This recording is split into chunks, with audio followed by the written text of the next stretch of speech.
जेहलवे में भइले जेकर जनामा सुनले हो खबर जादो जी के नामा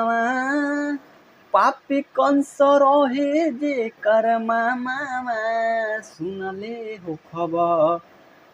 जादो जी के नामा पापी कंस रहे जेकर मामा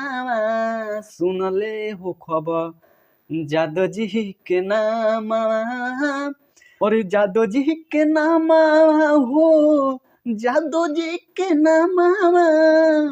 जादो जी के नाम पापी कंस रहे जेकर मामा सुनले हो खबर जादो जी के नाम पापी कंस रहे जेकर मामा सुनले हो खबर जादो जी के नाम।